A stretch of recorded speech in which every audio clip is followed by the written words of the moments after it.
Summer vacations have their own magic. No school, no homework, and endless freedom. In the summer of 1998, 16-year-old Nisha and her 13-year-old brother Aman were especially excited. After nearly a decade, they were going to visit their maternal grandparents in a quiet village near Shimla, and for the first time they were traveling alone. At the nearly empty Shimla station, Nana and Nani stood waiting. Nisha and Aman ran to hug them, but something felt off. Both looked older, frailer. Despite the heat, they were wrapped in woolen shawls. Their eyes were dull, their smiles strangely forced. The kids, too thrilled to care, ignored it. The drive to the farmhouse was long. As the siblings eagerly talked about their journey, their grandparents mostly remained quiet, occasionally glancing at them through the rearview mirror. It was dark by the time they arrived. The farmhouse stood in eerie isolation, surrounded by overgrown fields. The yellowed walls and creaky porch added to its haunted feel. A rusty rocking chair on the porch moved slightly, though the air was still. Aman joked, "This place looks like it belongs in a horror movie." Everyone laughed, but unease lingered. Inside, the air smelled faintly of rot. Faded portraits lined the walls. The wooden floor creaked with every step.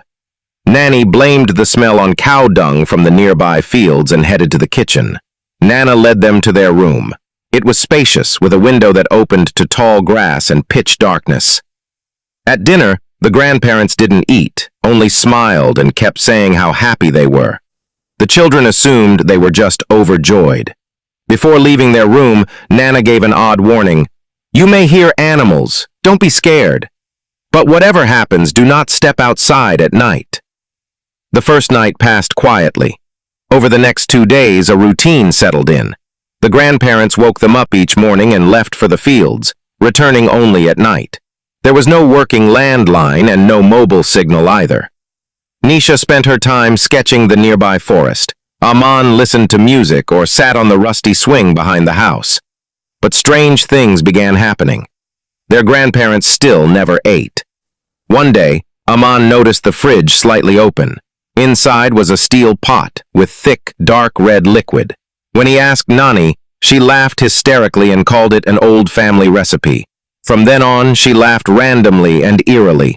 Nana just sat silent for long periods, eyes wide and unblinking. Nisha tried to explain it away as old age. But one night she woke up to a soft rustling outside their room. Forgetting Nana's warning, she opened the door. A wave of rotten stench hit her. The corridor was darker than usual and she heard slow footsteps. Suddenly, a cold hand touched her shoulder. She spun around, heart racing, and saw Nani standing there, smiling stiffly. Her skin was pale, almost lifeless. She whispered, "Go back to sleep, dear." Terrified, Nisha obeyed. But she didn't sleep the rest of the night. The next morning, their grandparents acted like nothing had happened. Later that day, Aman heard children laughing from inside the house. Curious, he peeked through the back window and saw a small silhouette in the hallway. Thinking guests had arrived, he rushed inside, but the house was empty, except for Nisha. He searched every room, confused. In the drawing room, his eyes fell on an old photo of Nana and Nani. As he stared at it, their eyes appeared to bleed. Blinking in panic, he called Nisha, but by the time she arrived, the photo looked normal again. Now alarmed, they confessed everything to each other: the shadow, the hand, the laughter, and the photo. They agreed something was wrong. The house had only 3 rooms. The upstairs one, belonging to the grandparents, remained locked, but the foul smell was strongest near it. Convinced that something was hidden, they began searching for a key. Behind the kitchen cupboard, they found a rusted key ring. Hands trembling, they unlocked the door upstairs. The smell hit them like a wall. Inside were 2 decomposed bodies on the bed. Flies buzzed above them. One corpse wore the same locket Nani always wore. Nisha fell to her knees in shock. These were their real grandparents. To find out what happens next, subscribe to Mr. Horror. Part 2 coming soon.